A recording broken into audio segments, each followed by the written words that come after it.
Para você que nos acompanha, um feliz dia, um dia abençoado. O programa Aceite Onoye na TV, o modo feliz de viver em harmonia com a natureza, segue viagem pelo coração do Brasil. Brasília, capital federal, lugar do concreto, de formosos traços e de sonhos esfacelados em pleno ar. A cidade, por vezes, não abre portas, renega mesmo os fortes e valentes, e grandes currículos e diplomas não impedem desemprego e dificuldades, simplesmente porque seus portadores desconhecem algumas leis do universo que regem o destino. Seja você também um mantenedor do programa Aceite Onoye na TV. Acesse o site www.sni.org.br ou através dos telefones 0800 770 2600 ou para 0 operadora 11 5074 4180 de telefone celular. E transforme a sua vida e de muitas pessoas através da sua doação. O que separa um advogado pós-graduado de uma vida de carências para uma bem-sucedida carreira nos mais altos escalões do centro do país?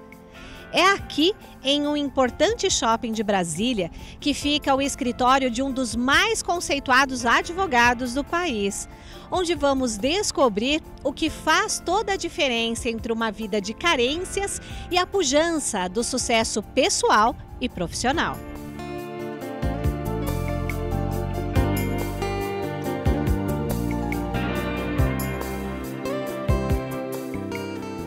Muito obrigado, seu Antônio Carlos, por ter aberto esse espaço na sua agenda e poder conversar com a gente, contar um pouco da sua história. Tem milhares de pessoas podendo assistir. Com certeza essa entrevista serão beneficiadas através da sua experiência. Muito obrada, viu? Eu que agradeço, Viviane. Nós que agradecemos. Bom, a história do senhor narrada no livro Iluminando o Seu Caminho, de autoria do preletor Heitor Miyazaki, começa o senhor já casado, o senhor e a sua esposa, a senhora Deise, Deise. Pós-graduados, morando em Brasília e sem dinheiro sequer para pagar o aluguel. O senhor pode descrever para a gente como que foi essa fase? Foi uma fase complicada, né? Sim. No começo, quando nós chegamos em Brasília, era muita expectativa, né? Muita expectativa. Só que nem sempre é como a gente está imaginando. Sim. E quando a gente se casou, as pessoas falavam: poxa vida, vai dar certo, né? Vocês não vão ter problema nunca de questões financeiras. Mas por quê? Porque são dois advogados, né? Pós-graduados, jovens, né? Atuantes e tal. Então vai dar tudo certo. Né? E também a gente, do mundo, nessa materialidade que a gente vive, a gente é óbvio, vai dar certo, vai dar tudo certo, né? Acredita, né? Tal, dá certo. E a gente se casou. E fomos morar no Núcleo Bandeirante. O Núcleo Bandeirante é uma cidade satélite aqui de Brasília. Sim. Que foi a primeira cidade satélite que foi construída em Brasília. Inicialmente chamava Cidade Livre, né? E depois atualmente tem o nome de Núcleo Bandeirante. Então o Núcleo Bandeirante, que fica aqui mais ou menos uns 15, 16 quilômetros daqui, do centro de Brasília. E nós fomos morar lá, porque era o lugar mais barato que a gente encontrou. Apesar que o apartamento era bacaninha e tal, mas o apartamento, por exemplo, era de primeiro o apartamento. Se você colocasse segunda, você caía da janela. Boa. Boa. Marcha, né? Boa. Era muito pequeno, era mais ou menos 47 metros quadrados, era uma coisa bem pequena. Mas era o que nos cabia. E a minha cunhada mais velha, a Dejanira, ela conseguiu esse apartamento para a gente. E a gente precisava de um fiador. E ela conseguiu também a fiadora, né, uma professora, Edileuza, pessoa muito querida nossa, até hoje. E, enfim, e a gente foi morar lá tal, e o primeiro ano foi aquele... Gastamos todas as nossas economias logo no primeiro ano, assim. Não chegou nem o primeiro ano, acho que uns 6 meses a gente já estava... Já tinha esgotado. E a gente não conseguia clientes. A gente tinha clientes, mas os clientes não pagavam. A gente, enfim, tentava trabalhar, mas não tinha um sucesso, não conseguia. E olha que a gente trabalhava muito, muito mesmo, muito. Né? E aí, naquele momento, a nossa expectativa também era de concurso público, né? Porque Brasília sempre foi um local que as pessoas almejam trabalhar no serviço público. Aliás, Brasília toda funciona, gira em torno do serviço público, né? E também nós estávamos nessa condição. E a gente procurava fazer concurso. E nós fazíamos juntos os concursos, né? Mas chegou na época do casamento, a minha esposa não tinha mais condições de estudar. Sim. Minha filha nasceu, né? E as coisas apertaram. As coisas apertaram mesmo. Apertaram bastante mesmo. E chegou a um ponto que o meu sogro era uma pessoa muito descontraída. E a primeira coisa que ele fazia quando chegava em casa era abrir a geladeira para ver como estava a geladeira. Geralmente só tinha uma garrafa d'água. E ele falava, meu Deus do céu. Né? E em determinado momento, a gente ficou numa situação muito difícil mesmo. Sim. Aí a ideia foi voltar para... No caso, a ideia era até voltar para a casa dos meus pais, né? Mas ia ser uma situação muito complicada, né? Ia ser muito complicada. E foi aí que a nossa fiadora, a fiadora nossa, foi em casa, que ela ia todo final de semana em casa, assim, passear e tal. E ela percebeu a nossa dificuldade. Percebeu, né? Na geladeira. Até custa uma geladeira. Na hora que eu abri a geladeira, tava lá, ela falou, meu Deus do céu, Antônio Carlos e Deise, o que vocês estão fazendo? Aí a gente explicou, olha, a gente está tentando e tal. Aí eu acho que ela ficou até com medo, até comento, geralmente eu falo isso assim para os amigos, eu acho que ela ficou até com medo que a gente não pagasse o aluguel no mês seguinte. Ela era fiadora. Era fiadora. Aí falou assim pra gente, olha, Antônio Carlos e Deise, se não me engano ela foi numa sexta-feira e teria no domingo uma reunião na Seitonoye. Aí ela falou assim, olha, domingo vai ter uma reunião muito boa na Seitonoye. Então, eu acho que eu gostaria que vocês fossem lá assistir essa reunião. Né? Claro, eu já tinha ouvido lá, eu sou do interior de São Paulo, eu já tinha ouvido falar da Seitonoye. Mas eu falei assim, eu acho que eu vou perder tempo, né? Porque eu estou estudando para um concurso. Sim. Né? Então, talvez não dê para eu ir. Não, vocês têm que ir. Tem que ir, tal. É um preletor de São Paulo maravilhoso, tal, né? E aí foi o primeiro contato do senhor, da família? Foi, da família com a Seitonoye. E nós fomos. Na verdade, a gente foi como se fosse o último recurso. Né? Que ela falou tão bem, né? E deu as revistas para a gente ler. E realmente a revista é maravilhosa, né? E a gente fala, não, tem alguma coisa aí que pode ser que dê certo mesmo. Mas eu fui lá naquela condição. Se eu achar que não está legal, eu venho embora. Né? Aí a gente foi. Qual foi a minha surpresa? Que logo na entrada, né?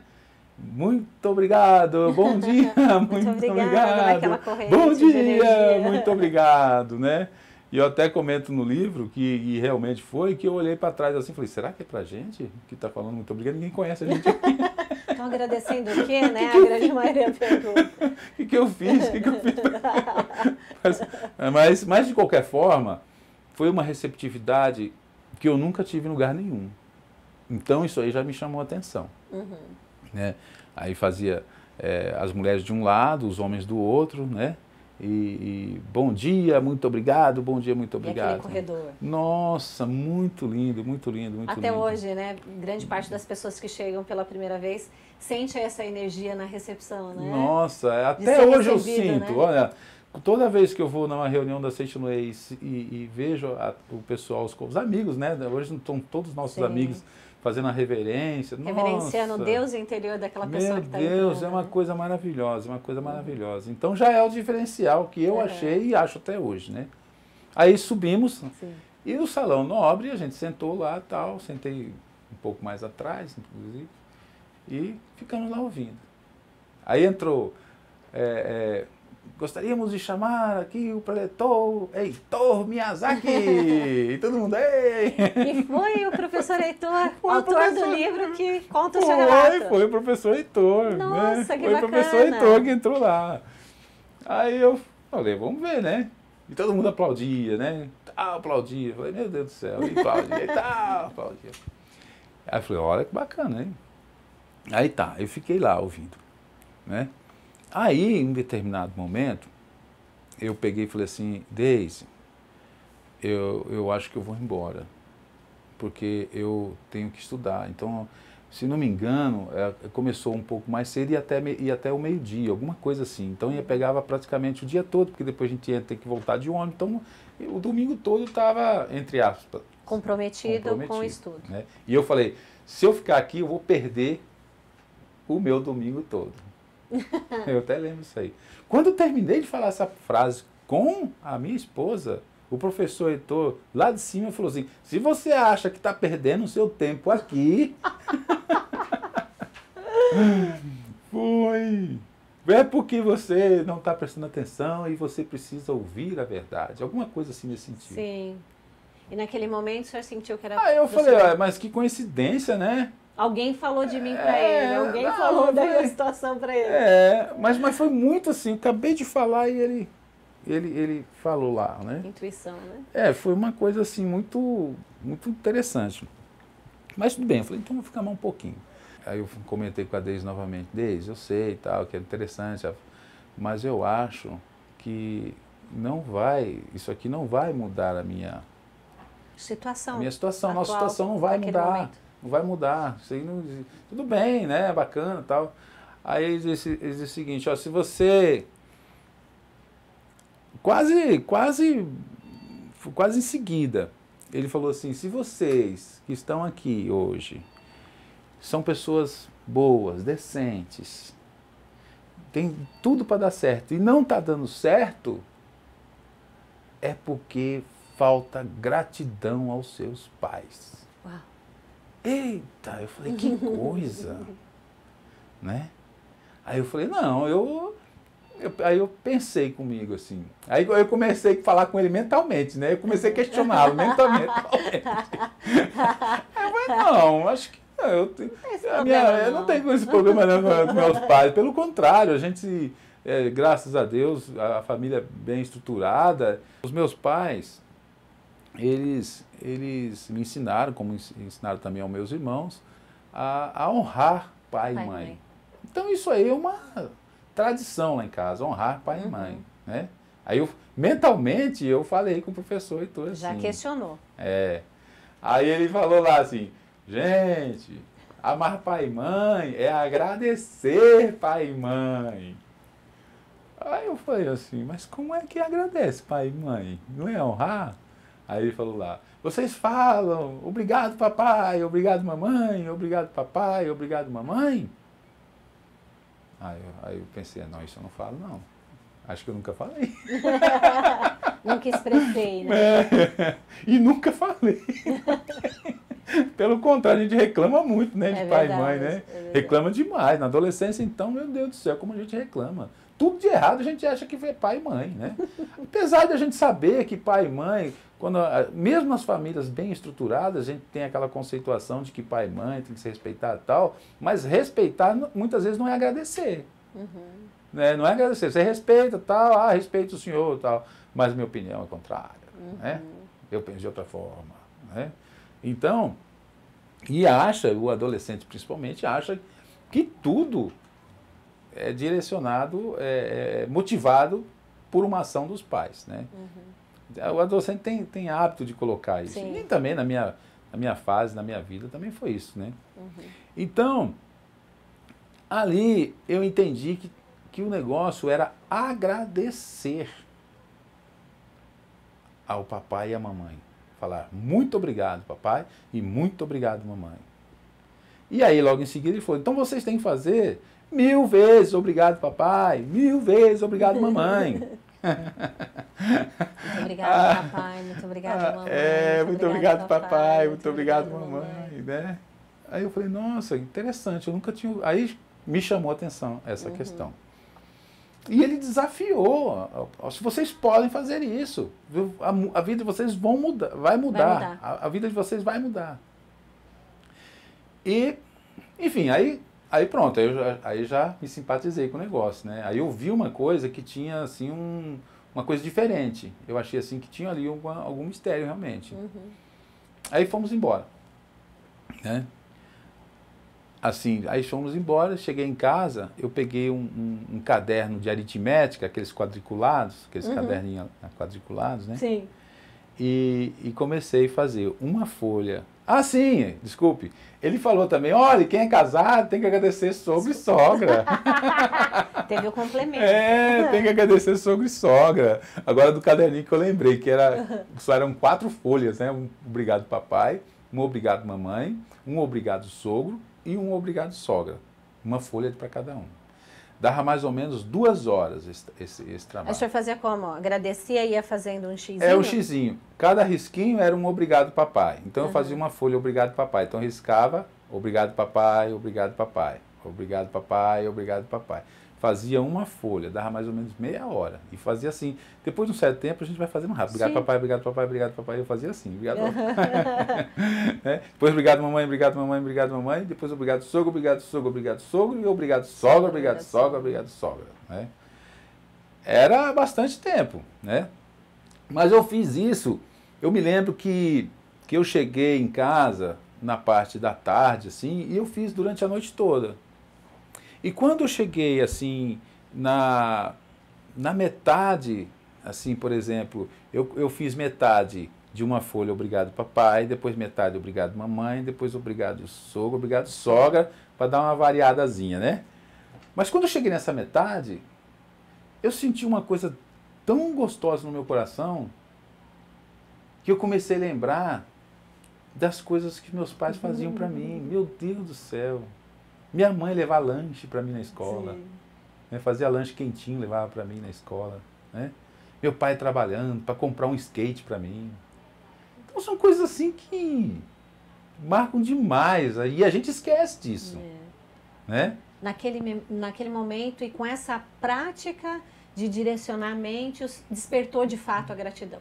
Com certeza, com certeza. Eu falei, meu Deus do céu, quantas coisas, quantas bênçãos eu recebi dos meus pais e eu nunca agradeci. E mesmo assim, eles nunca me deixaram sozinhos. Não, é uma coisa maravilhosa, né? Sim. E aí eu despertei assim para isso. Aí eu aí continuei a página todinha.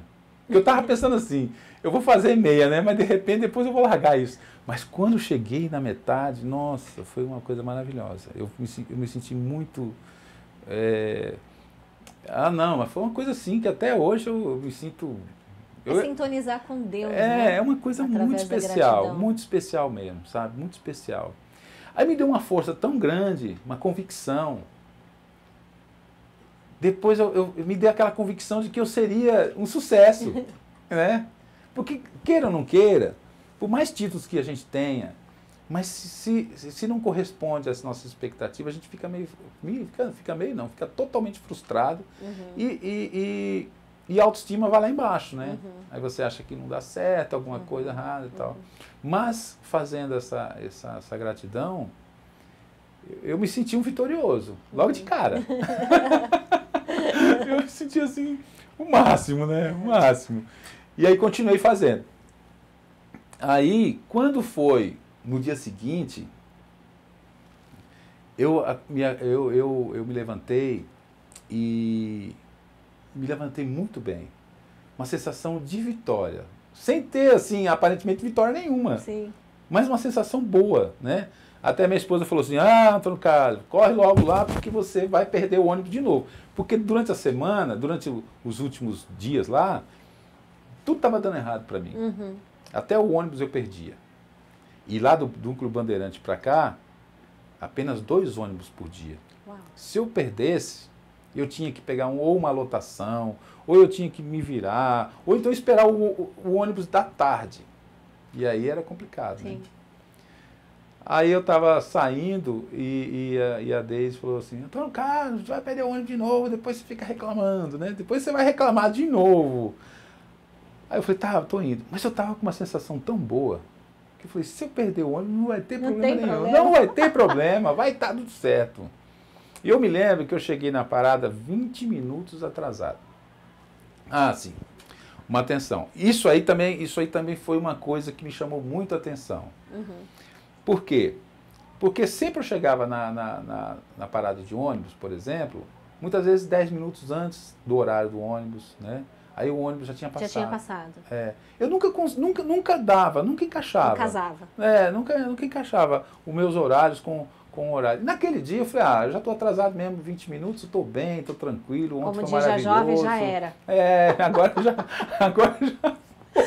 Já era. Já foi, né? E levei o caderninho, né? Olha. O caderninho, eu tava com o caderninho na... Lição de casa. Eu tava com o caderninho, porque eu gostei muito de fazer aquilo lá. Eu faço até hoje, hein? Faço até hoje. Aí 20 minutos de atraso, a parada lotada, né? Quando eu cheguei, deu assim uns 2 minutos, o ônibus chegou junto comigo. Falei, não acredito, que coisa boa. Tem algum mistério nisso? Era um sinal. Realmente, foi uma coisa diferente, foi uma sintonia com alguma coisa, né? Sim.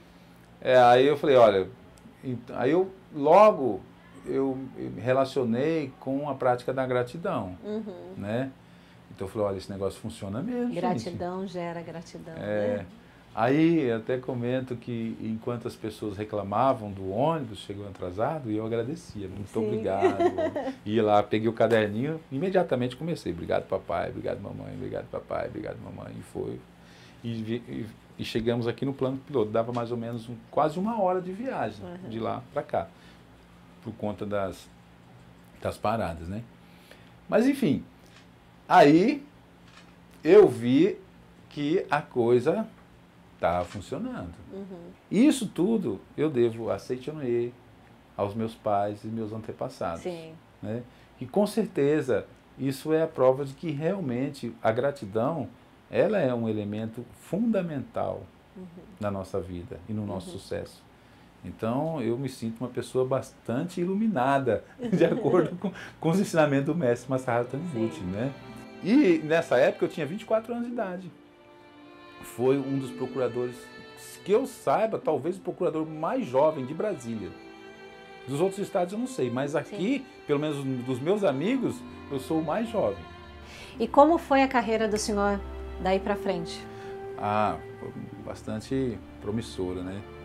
Na procuradoria do INSS precisou haver uns trabalhos assim de investigação e eu fui indicado ser o corregedor geral do INSS. Nossa! É bastante interessante esse trabalho. E eu criei lá, nós criamos lá a Corregedoria Geral do INSS. E depois, terminado esse trabalho, nós fomos para a Controladoria Geral da AGU e logo em seguida nós fomos convidados a ser assessor jurídico do Palácio do Planalto, onde eu fiquei lá durante 6 anos. E nesse período nós criamos, hoje que todo mundo conhece, a Controladoria Geral da União. E foi um dos projetos que eu desenvolvi dentro da administração pública, né? Claro, com colaboração de muitos parceiros que até hoje eu sou muito grato. Mas nós também tivemos essa contribuição, demos essa contribuição para a administração pública.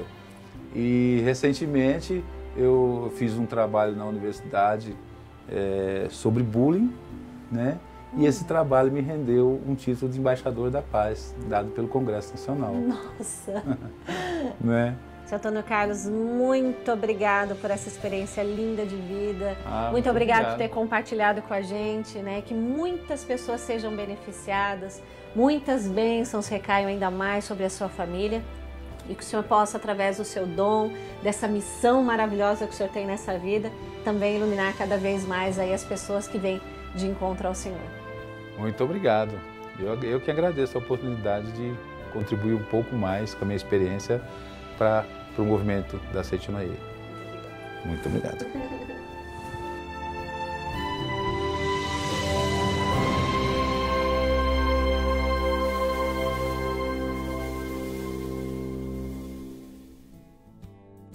Como foi maravilhoso ter você conosco em nosso programa de hoje. Mais auspicioso ainda é sabermos que histórias como a do Dr. Antônio Carlos não são exceções, mas sim a regra da família Seite Onoye. Amados filhos e filhas de Deus, saltem para além dos atuais limites, reconheçam a vida de Deus presente em seus pais e acreditem que nasceram sim para o sucesso. Este foi mais um especialíssimo episódio do programa Seite Onoye, o modo feliz de viver em harmonia com a natureza, diretamente de Brasília, e muito mais programas inéditos para você. Nos acompanhe. Oração para receber a força divina. Sou filho de Deus. Isto significa que a vida de Deus fluiu para dentro de mim e se tornou minha vida. Por essa razão, dentro de mim se aloja a força curadora infinita de Deus. A vida universal de Deus não apenas se aloja em mim, mas brilha vigorosamente em meu interior.